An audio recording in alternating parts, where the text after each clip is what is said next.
So I want to make a video for this is a Whirlpool Matag torsion timer. It's already being discontinued, so you will not be able to find the whole module that you can buy as one part. But this timer is still available.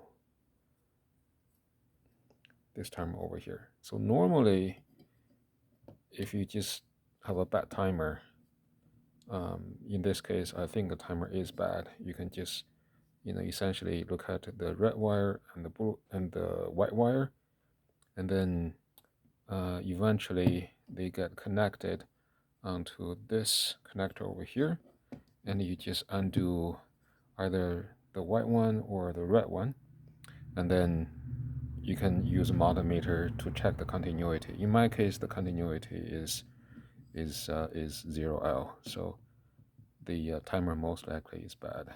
If you just replace the timer, it's probably gonna be okay.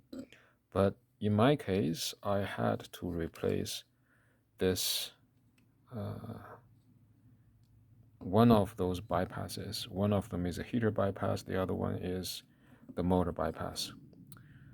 So when you replace the bypasses, you would have to take those two fasteners off, and then you can replace one of those or both of them. When that happens, watch out for this spring over here. Okay. And then when you put it back, make sure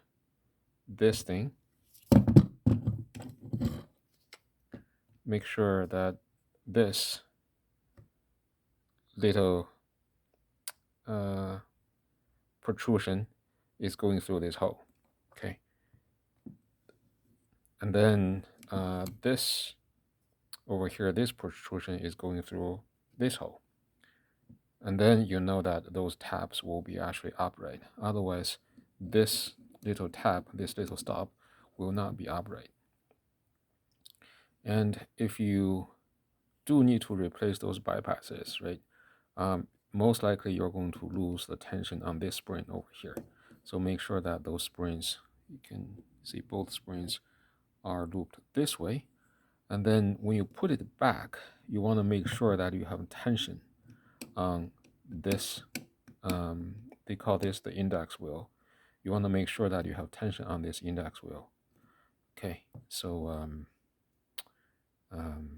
so you probably need to rotate this index wheel clockwise, probably 2 revolutions, and until you can feel a little bit of tension over here, not too much, and then this stop is going to stop like right over here. You see these 2 kind of protrusions. It has to stop right over here. Okay. And then so that will be the start position when the dryer starts to run, and when it stops, when the timer stops, it's going to turn about I want to say probably almost 120 degrees, and then this stop is going to stop this thing over here. So your index wheel is going to turn until this part is going to turn all the way here, and then get stopped by this foot, by this stopper over here. Okay, and then after that, you can just simulate a coin slider operation. Press down this, and then press down this plastic part, and then because of the tension provided by that spring, and then your index wheel is just going to very quickly rotate back to the stop position. Okay, so I think that is actually to the start position. I think that is all there is to it. Have fun.